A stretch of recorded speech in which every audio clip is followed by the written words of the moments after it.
Eto na, na-discover na po ng NBI, inamin na po ni Director Melvin Matibag na yung 8 sa 18 nagpakilalang dating sundalo at tauhan daw po ni Saldico na nagtatago sa Europe sa maraming kasong kanyang kinakarap dito sa Pilipinas tungkol sa flood control scam ay hindi daw po original na tauhan ni Saldico.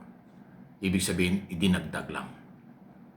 At inamin din po sa ongoing investigation kasi nag-iimbestiga ng NBI na ang gusto palang ilabas at makuha ng kampo ni Atty. Baligod 100 tao na malapit daw kay Saldico ang gustong lumabas pero hindi nangyari.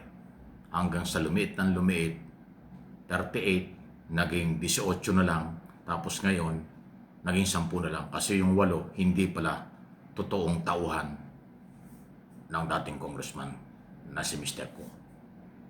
Dahil dyan, nagdududa ng NBI kung saan galing itong grupong ito. Pero, marunong ang NBI para hindi bulawo. Hindi pa ho inamin at inilabas ang tunay na identity kung saan galing ang 8 na hindi naman pala sundalo or dating tauhan ng dating congressman nagtatago ngayon na si Saldico. So ano ang gusto nilang palabasin? Yan ang style ng NBI ngayon. Kaya gustong ng mga DDS imbestigahan itong isong ito. Ayan, gumagalaw na. Nagkakabukuhan na. Okay? Pati si Baligod, Mike Defensor, pati yung asawa ni Mike Defensor ay kailangan magpaliwanag sa NBI. Yung asawa ni Mike Defensor, si Miss Defensor, ay nagpapaliwanag bakit yung kanyang kotse o sasakyang nakapangalan sa kanya ang ginamit nitong mga dating sundalo. Bakit at kung ano ang naging papel ni Mike Defensor. At proud na proud pa siyang umami na siya daw ay kasamang kinasuhan. At si Baligod naman bilang abogado ay dapat din tanungin, bakit pare-parehas ang laman ng sinumpaang salaysay na pinagdududahan nitong NBI na hindi dapat ganun o sinasabi niyang bakit ganun? Pare-parehas ang sinasabi at iisang ang laman ng sinumpaang salaysay. May pahiwatig pa ho si Director Matibag na dapat alam ni Baligod, dahil sila daw ay lahat abogado, alam nila yung tamang proseso. Baka daw nakalimutan doon. So dyan pa lang po nakatutok ang NBI. Kapanipaniwala ba sila? Ano ba ang totoong pagkatao nila? Saan ba sila galing? Ano ba ang tunay na motibo? At posibleng lumabas na mayroong isyong pamumulitika, isyong paninira o destabilization, hindi po yan mawawala sa investigasyon. Kasi ganyan ang investigasyon.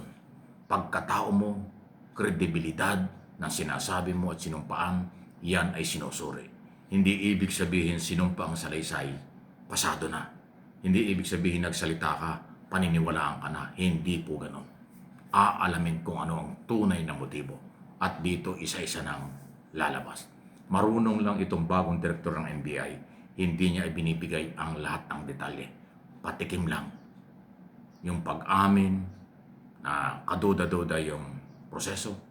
Pag-amin na hindi lahat sila ay mga sundalo. Hindi sila lahat ay tauhan. Kaninong tauhan yung 8? Yan ang tanong. Kanino ang loyalty ng 8 na di umano'y nag-deliver ng pera?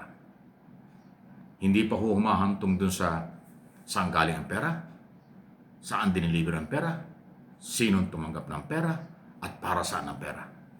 Hindi pa ho lumalabas. Mahabang proseso pa yan. Okay? Although yung mga, siyempre, naniniwala diyang mga Duterte supporters, ang feeling nila guilty na itong gobyerno. Guilty na yung mga binigyan ng pera umano. Guilty na yung mga pinangalanan, nagkakamali. Hindi po ganun ang proseso. Para kayong si Marcoleta, kaya sinabon ni Lacson, hinubaran ni Lacson kasi marami siyang sinasabi. Inconsistent daw. Hindi daw pare-parehas. Inconsistent. Ibig sabihin, paiba-iba. Antindi. Di ba? Ano inyong masasabi dyan? Iso lang po ito. Walang personalan. At higit sa lahat, ang opinion na ating ginagawa rito sa aking mga channel ay base sa nangyayari. For information and education lang. Okay? So, tingnan natin kung anong mangyayari ito. Totoo ba ang maleta? Gimmick lang ba ito? Paninira lang ba ito? Panggugulo lang ba ito? Yan ang inaabangan natin dahil yan ay lalabas. Kung ano talaga. Please comment. Yung comment na pakikinabangan sa dagdag na impormasyon. Huwag pamimersonal o huwag malayo sa topic na suntok sa buwan o huwag yung irrelevant sa topic. Please lang po. Okay? Ito naman, challenge sa lahat ng kinaukulan dahil nga tayo ay mayroong crisis na kinakaharap. Dahil kung mayroong epekto ng matindi yung crisis sa Middle East, apektado tayo lahat sa buong mundo yan. Nasabi ko na. Yung issue sa flood control, tuloy ang investigasyon sa mga sundalong nagkalat ng maleta. Maleta boys, tuloy din ang investigasyon. Impeachment, tuloy din ang investigasyon. Issue sa ICC kay Duterte, inaabangan din ng mga Pilipino. Pero pansamantala dahil may crisis, ang atin ding inaabangan ay itong gagawin ng gobyernong Pilipinas at opisyal. Department of Energy, Department of Trade and Industry, Department of Agriculture, o lahat ng departamento na mayroong kaugnayan sa maaaring epektong malaki ng crisis. Pangunahing bilihin, construction materials, mga dilata, ayan po yan. Basic commodities, sweldo ng manggagawa, epekto sa public transport, kaya pati DOTR, Department of Labor, apektado rin. Lahat po yan. Sana gumalaw sila. Area of responsibility, command responsibility, division of labor sa gobyerno. Dapat sila ay lahat gumalaw para ating maramdaman kung paano harapin nila ang epekto sa bawat sektor dahil sa pagtaas ng fuel, elektrisidad, at pagtaas ng lahat ng bilihin. Ayun. Inaabangan natin. Hindi natin pangunahan sila. Ang aking mga channel ay mananatiling magmomonitor, magbabantay, magbabalita, at magbibigay ng sariling interpretation at opinion base sa katotohanan at mga nangyayari. Huwag kayong paapekto sa mga saradong isip. Huwag kayong paapekto sa mga basher, troll, dahil negosyo nila yan, hanap buhay nila yan. Kaya galit sila sa akin kasi hindi nila ako kakampi. Kaya sila galit sa akin kasi gusto nila magsinungaling ako. Galit sila sa akin dahil totoo sinasabi ko. Yun lang po yun. Okay? At hindi ako kakampi sa mali. Basta mali, para sa akin pananaw, kahit taga-gobyerno, hindi natin palalampasin. Kahit taga-oposisyon, kahit na mga kung sino yan, kung mali, hindi natin palalampasin. Okay? Yun ang aking prinsipyo at paniniwala. Galit sila dahil hindi nila ako makuha.